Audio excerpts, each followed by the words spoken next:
This is the examination of the hidden human condition. You're listening to the Hidden Killers Podcast. This is the Hidden Killers Podcast with Tony Brueski. We are joined right now by Neama Rahmani, former federal prosecutor and attorney. We're talking about the case against Bryan Kohberger, the speedy trial. That's all out of the window.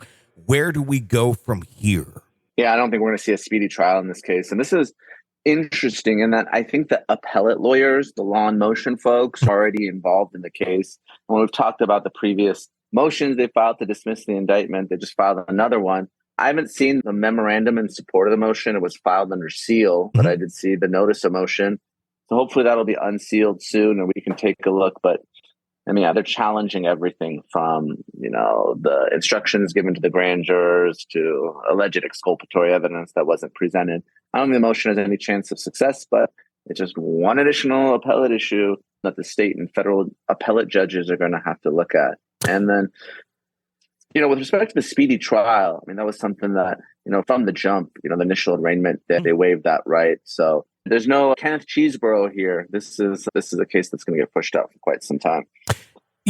How does this benefit Kohberger and the defense by having the extra time? Obviously, it's more time to prepare for a trial and come up with a defense. But one could argue that, pushing this through a little bit faster at the same point could be a benefit. Pros and cons here. What are we looking at?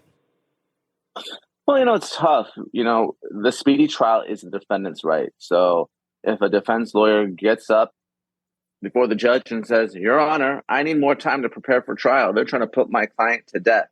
And the judge says, no, I'm going to push this case to trial on such and such date.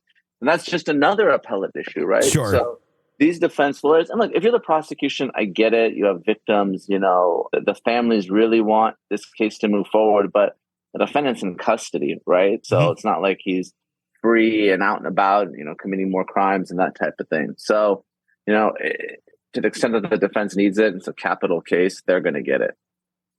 Without a doubt, the defense of Kohberger saying they have 24 issues that they're going to be raising when they go in this week to discuss and have the hearing with the judge. Some of those biased grand jurors, one of the arguments, evidence that was inadmissible, lack of evidence, prosecutorial misconduct, just a few of them. Do they have any legs to stand on with some of these? Could there be a dismissal? And if there was, what would the steps be after that? Should the judge find that? Yeah, anything is possible, but I think it's highly unlikely that this indictment gets dismissed. Some of these arguments have no merit whatsoever. They're talking about reasonable doubt at the grand jury proceeding. Obviously, we all know it's probable cause. That's law school 101. Yeah. Inadmissible evidence. You can have all sorts of inadmissible evidence in a grand jury proceeding. Hearsay comes in all the time. So these are more trial arguments. But again, they're swinging for the fences and they're thinking, hey, maybe the Idaho Supreme Court, maybe some, federal district judge that's looking at this on habeas, 5 years from now is going to latch on to something because they want to save his life. So they're going to throw everything out there, really a kitchen sink approach, hoping something sticks. And is that really where we're at right now? Because I believe there's a motion that's going to be raised here in this next week as well about trying to take death off the table that Ann Taylor is going to bring. Is that something that would be considered yet at this point, or is that too early to even begin arguing that?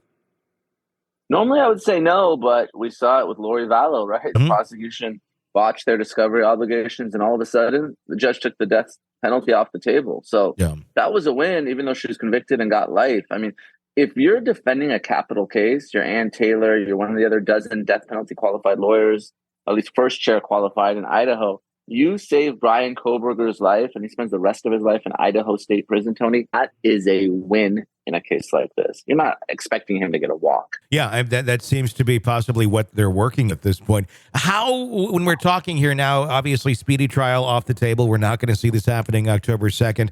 How far out could this potentially go, or where do you see it going more so, in your opinion, in terms of this actually getting to court? I think we're going to get a trial sometime in 2024. I think it's going to be impossible. Well, I mean, look, nothing's impossible. It's going to be difficult for the defense to get it pushed out past that. But especially a case like this, you're dealing with a lot of scientific evidence, right? We've talked about the DNA. We've talked about the cell site. video surveillance. I'm sure there's going to be experts that are breaking it down to the pixel. So, and then whenever you're doing the death penalty, right, it's not just the guilt phase. You have a potential penalty phase that happens right after. So you got to get your experts lined up for mitigation, talk about Kohberger's upbringing, his childhood, any sort of factor that might come in to spare his life. So there's a lot that the defense needs, and these aren't easy cases to defend, especially when there's a lot of publicity. So judge is going to give him a lot of leeway, but I think probably sometime in 2024.